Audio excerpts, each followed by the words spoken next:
കോഴിക്കോട് പേരാമ്പ്ര ചെറുവണ്ണൂർ കക്കറമുക്ക് റോഡിൽ ഓടിക്കൊണ്ടിരുന്ന കാർ കത്തി ഗർഭിണിയായ സോന മരിച്ച സംഭവത്തിൽ ഭർത്താവായ റജിൻലാലിനെതിരെ ഗുരുതര ആരോപണങ്ങളുമായി പെൺകുട്ടിയുടെ കുടുംബം രംഗത്ത്.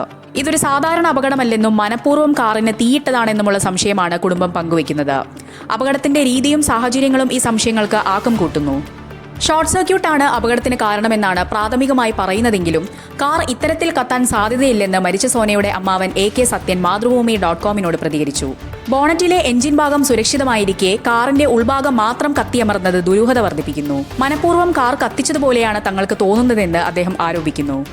കാറിനുള്ളിൽ മാരകമായ എന്തോ വസ്തു മുൻകൂട്ടി വെച്ചിട്ടുണ്ടായിരുന്നു എന്നാണ് കുടുംബം കരുതുന്നത്. സാധാരണയായി ഭർത്താവിനൊപ്പം യാത്ര ചെയ്യുമ്പോൾ മുൻസീറ്റിൽ ഇരിക്കേണ്ട സോനയെ എന്തുകൊണ്ടാണ് അന്ന് പിന്നിലെ സീറ്റിൽ ഇരുത്തിയത് എന്ന ചോദ്യത്തിന് കൃത്യമായ മറുപടിയില്ല. ഈ അപകടത്തിൽ കുടുംബത്തിലുള്ളവർക്കെല്ലാം വലിയ രീതിയിലുള്ള സംശയമുണ്ട്. അപകടത്തിൽ റജിനും പരിക്കേറ്റിട്ടുണ്ട്. റജിന്റെ ആരോഗ്യനില ഗുരുതരമാണെന്നത് അദ്ദേഹത്തിന്റെ കുടുംബം പറയുന്ന അറിവ് മാത്രമേ നിലവിൽ തങ്ങൾക്കുള്ളൂ എന്നും പെൺകുട്ടിയുടെ അമ്മാവൻ വ്യക്തമാക്കി. അപകടമുണ്ടായ ഉടനെ ഭർത്തൃമതിയായ ഭാര്യയെ രക്ഷിക്കുന്നതിന് പകരം തോട്ടിൽ ചാടി സ്വന്തം ജീവൻ രക്ഷപ്പെടുത്താനാണ് റജിൻ ശ്രമിച്ചതെന്നാണ് ആരോപണം. കാറിന്റെ പിന്നിലെ ഡോർ തുറക്കാൻ അദ്ദേഹം ശ്രമിച്ചതുമില്ല. കാറിനുള്ളിൽ ഗർഭിണിയായ ഭാര്യ കൂടിയുണ്ടെന്ന വിവരം രക്ഷാപ്രവർത്തനത്തിനെത്തിയ നാട്ടുകാരോട് ആദ്യം പറയാൻ റജിൻ തയ്യാറാകാതിരുന്നതും സംശയത്തിന്റെ നിഴലിലാണ്. സംഭവത്തിലെ യഥാർത്ഥ സത്യാവസ്ഥ പുറത്തുവരണമെന്ന് കുടുംബം ആവശ്യപ്പെടുന്നു. അപകടമരണമെന്ന് കരുതുന്ന ഈ സംഭവത്തിൽ റജിന്റെ പങ്കിനെക്കുറിച്ച് ശക്തമായ സംശയമുണ്ട്. ഈ സാഹചര്യത്തിൽ പോലീസിലും വനിതാ കമ്മീഷനിലും ഔദ്യോഗികമായി പരാതി നൽകാൻ ഒരുങ്ങുകയാണ് സോനയുടെ കുടുംബം.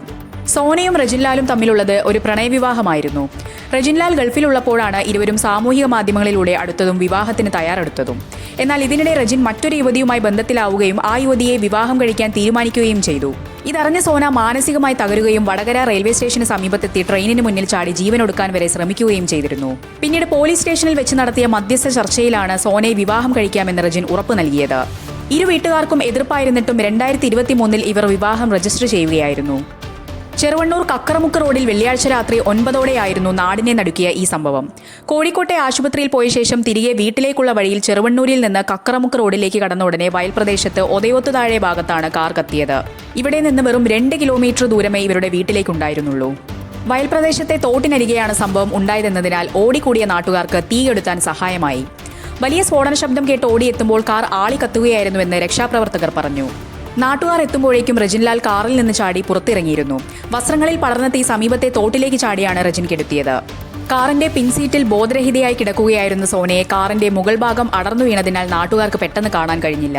പിൻവാതിൽ ലോക്കായിരുന്നതിനാൽ ചില്ല് പൊട്ടിച്ചാണ് സോനയെ പുറത്തെടുത്തത്. ഫോറൻസിക് പരിശോധനാഫലം ലഭിച്ചാലേ തീപിടുത്തത്തിന്റെ യഥാർത്ഥ കാരണം വ്യക്തമാകൂവെന്ന് മേപ്പയ്യൂർ പോലീസ് അറിയിച്ചു.